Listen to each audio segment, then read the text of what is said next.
दो बातों पर निवेदन। प्रकृति जगत में दो क्रियाएं हैं, एक जड़ात्मक क्रिया और एक चेतनात्मक क्रिया। जड़ात्मक क्रिया जो अनादि से चल रही है, उस जड़ात्मक क्रिया में कोई परिवर्तन नहीं हुआ।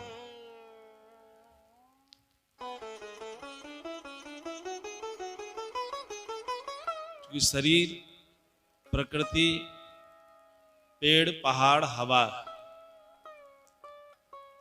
इस रुख में कोई परिवर्तन नहीं हुआ और कहीं कहीं परिवर्तन करने का प्रयास किया है, तो वो चेतना जिसकी विकसित है, उस विकसित चेतना वाले प्राणी के द्वारा कुछ ऐसी दुर्घटना हुई है जिसके चलते वो विकृति प्रकृति में आई है। प्रकृति में कोई विकृति प्रकृति के चलते नहीं आई। आपने देखा हो कोरोना काल में समूचे विश्व में समूचा विश्व त्राहिमाम कर रहा था और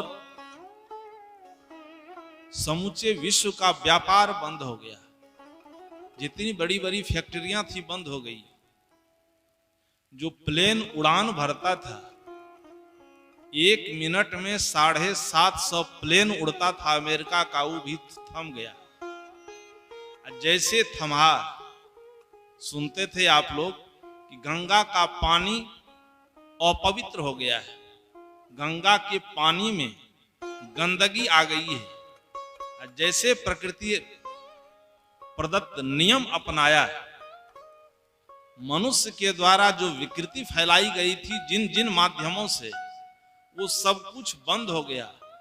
कुछ ही दिनों में, 1 महीना के अंदर, जो गंगा का पानी गंदगी लेकर के, गंदगी से भरा हुआ था, उस पानी में हरियाली आ गई।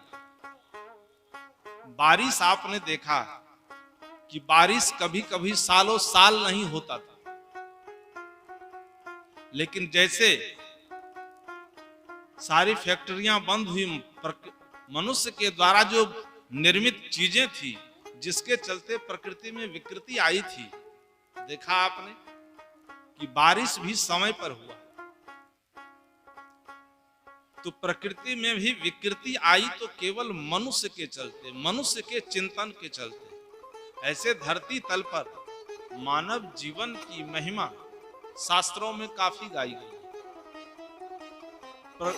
लेकिन मनुष्य को छोड़कर मानवेतर जितने प्राणी हैं, वो सब प्रकृति में जी रहा है, प्रकृति प्रदत्त नियम का पालन करता है। आप देखते होंगे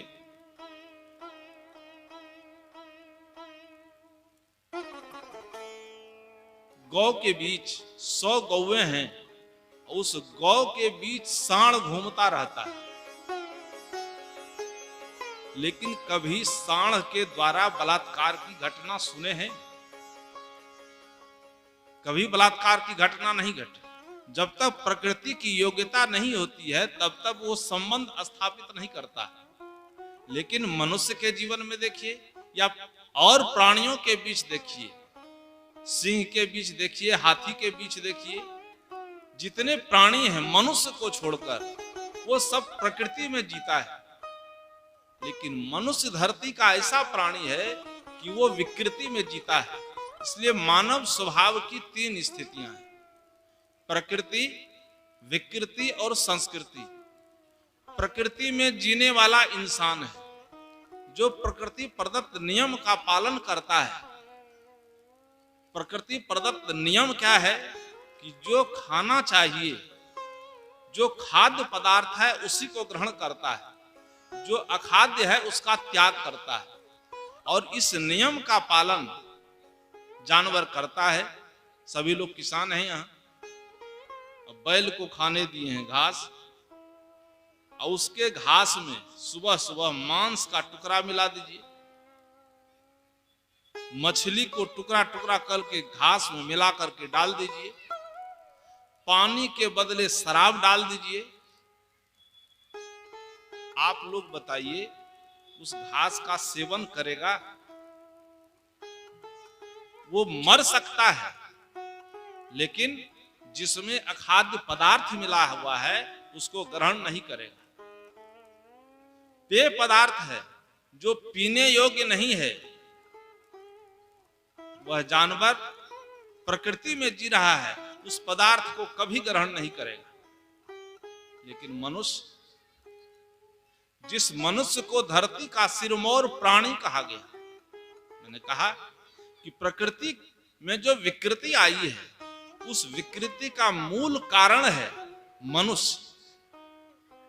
मनुष्य की जो चेतना परसमित है, उस परसमित चेतना का परिणाम है आज समूचे विश्व में समस्याएं खड़ी है। मैंने कल कहा था कि समूचे विश्व में जो समस्या है, उस समस्या का सबसे मूल समाधान, मूल कारण है, जिस पर चर्चा कर रहे थे, धर्म को आधार मान करके मांस। आज मांसाहार इतनी तेजी से बढ़ा है, जिसका परिणाम है कि आज हर एक व्यक्ति रोगी होता जा रहा है। जो संत महापुरुष हजारों वर्ष पूर्व से आपसे निवेदन करते आ रहे थे और आपसे कहा ऋषियों ने कि आहार शुद्धो सत शुद्धि, सत शुद्धो ध्रुवा स्मृति, ध्रुवा स्मृति विप्र मोक्षः। कहा आहार को शुद्ध करो। शुद्धा आहार मनुष्य के जीवन के लिए सबसे अच्छी चीज है। वैज्ञानिक रिसर्च है। जो छात्र हैं, जो अध्यापक हैं, कान खोल करके सुनिएगा, क्योंकि आज के छात्र को और अध्यापक को जो अच्छी चीजें हैं उसको सुनने का अवसर नहीं है। साधन सबके साथ है, ये साधन सबके पास है, लेकिन इस साधन का आज सदुपयोग नहीं, दुरुपयोग हो रहा है। यदि इस साधन का सदुपयोग किया जाए तो ये प्रवचन देने की आवश्यकता नहीं है, संत महात्मा को बुलाने की आवश्यकता नहीं होगी, जितनी बातें इस पर हो रही है। यदि केवल इसको हम ठीक से सुन लें तो आज हमारे जीवन में परिवर्तन हो सकता है।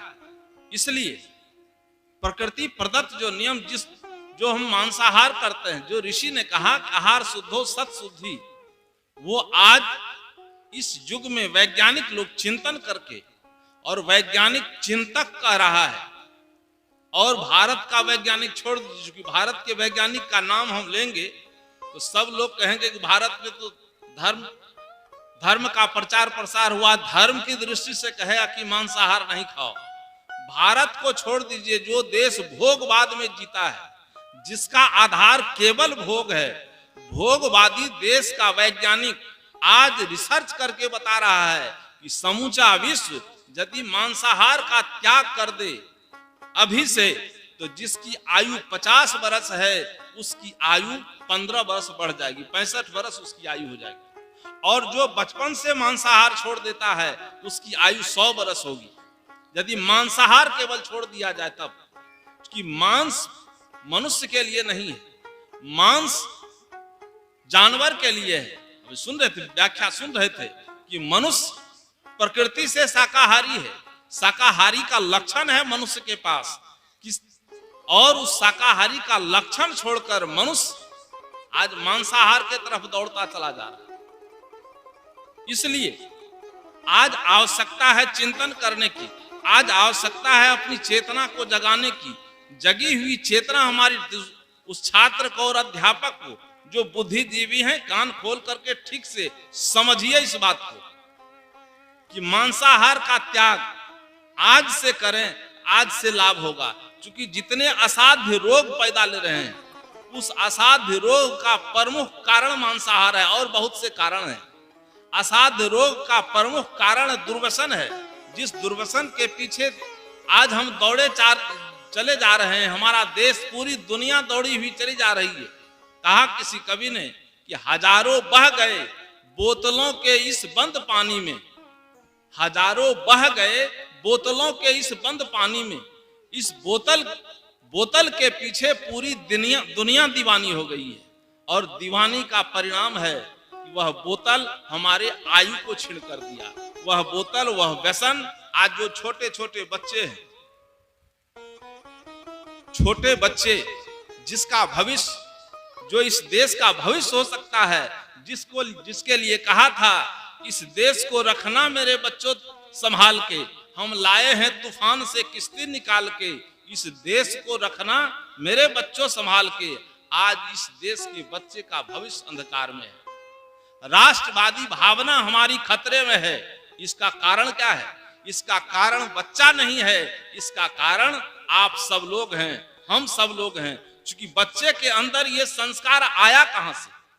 बच्चे के अंदर ये संस्कार कहां से आया? आकाश से तो नहीं आया। इस संस्कार के लिए कहीं विद्यालय तो नहीं है, कहीं महाविद्यालय तो नहीं है। ये संस्कार आया है हमसे, हम परिवार से, समाज से। आज हमारा परिवार, हमारा समाज विशृंखल हो गया, हमारी चेतना परसमित हो गई। उस परसमित चेतना का परिणाम है कि आज हमारा जीवन समस्याओं से भरा हुआ है। इसलिए जो ऋषि ने कहा था कि आहार शुद्ध हो सत शुद्धि, और आज के दिन चलते फिरते, चूंकि कहा है विचार कौन है कि भारत की हवा में फिलॉसफी घूमती है। सुनते होंगे देहात के लोग कहते हैं, ये तो संस्कृत में है, देहात की भाषा है, जो हलवाहा है उसके मुंह पर यह वाक्य है कि यह भारत की हवा में संस्कृति दौड़ रही है, लेकिन उस संस्कृति का हमने अतिक्रमण करके विकृति की तरफ दौड़ते चले जा रहे हैं। वो हलवाहा कहता है जैसा खाओ अन्न, भाषा कितना सरल है कि जैसा खाओ अन्न वैसा होगा मन, जैसी पियो पानी वैसी होगी वाणी। अब उपदेश की आवश्यकता रह गई है क्या? अब उपदेश की आवश्यकता नहीं है, अब इस उपदेश को पालन करने की आवश्यकता है। हम गंगा के पीछे दौड़े चले जा रहे हैं गंगा स्नान करने, लेकिन इस देश का एक एक व्यक्ति जानता है, उसके पास भी ज्ञान है। हम लोग पढ़ लिख करके जाने हैं, लेकिन जो पढ़ा लिखा नहीं है, विद्यालय महाविद्यालय नहीं गया है, उसके अंदर भी यह ज्ञान है। एक आदमी दौड़ा चला जा रहा है और हल जोत रहा था हलवा, कहा कि क्या हल जोतते हो? कहा चलो। कहा कहाँ जा रहे हो? कहा गंगा स्नान करने। कहा गंगा स्नान करने से क्या होगा? कहा गंगा स्नान करने से मुक्ति मिलेगी, मन पवित्र हो जाएगा। वो हलवा क्या कहा? हलवा का मन है चंगा, कठौत में गंगा। जिस देश की हवा में ज्ञान तैर रहा है, आज दुर्भाग्य है उस देश का आदमी अज्ञान के अंधकार की तरफ डूबता चला जा रहा है। और इसका कारण कौन है? इसका मूल कारण है कि हमारी चेतना पर समित हो गई है। और चेतना पर समित इसलिए हुई है कि हमारा जो विचार है, हमारा जो आचरण है, उतना अवकाश नहीं है जो मैं इसकी व्याख्या करूं। हमारा जो आचरण है पाश्चात्य सभ्यता में डूबता चला जा रहा है। पाश्चात्य संस्कृति में, जो पाश्चात्य सभ्यता और संस्कृति का आज हमारे देश में खुलेआम अवलोकन किया जा रहा है, उसको अपनाया जा रहा है। इस पाश्चात्य सभ्यता और संस्कृति को के आगमन का मार्ग उसी समय बंद होना चाहिए था जिस समय यह देश आजाद हो गया। 15 अगस्त 1947 को जैसे देश आजाद हुआ था, उसी तरह से पाश्चात्य संस्कृति को यहां से विदा कर देना चाहिए। वो पाश्चात्य संस्कृति से निकल करके ही आहार आया है, ये भोजन मांसाहार आया। कहा आज देख लीजिए ये मंच लगता है, यहाँ पर 3 दिन का मंच लगा है। अब बहुत परिश्रम से एक छोटा बच्चा का संकल्प और सब लोग मिलकर के किया है। 3 दिन तक यहाँ आप बातों को सुनेंगे, लेकिन हर एक घर में एक इडियट बॉक्स है, वो रखा हुआ है। और उस इडियट बॉक्स पर प्रचार आता है कि संडे हो या मंडे रोज खाओ अंडे। और जब बच्चा इसको सुनेगा तो असर इसका करेगा कि संत महापुरुष का करेगा। और बड़े बड़े लॉबी बने हुए हैं, बड़ी बड़ी लॉबी है कि मांसाहार इस देश में बढ़ता चला जाए। क्योंकि जब तक इस देश में मांसाहार नहीं बढ़ेगा तब तक इस देश के आदमी का जो शरीर है वो कमजोर नहीं होगा। शारीरिक कमजोरी आ जाए, आर्थिक कमजोरी आ जाए इस देश में, मस्तिष्क से कमजोर आ जाए, इसके लिए सारी साजिश चल रही है। और उस साजिश का कारण है टीवी और सिनेमा। और वहां से हम देख करके आए, यहाँ आने के लिए तो बहुत कम अवसर है। और जो लोग आए हैं यहाँ पर, हमको लगता है अधिकांश 40 के ऊपर वाले हैं।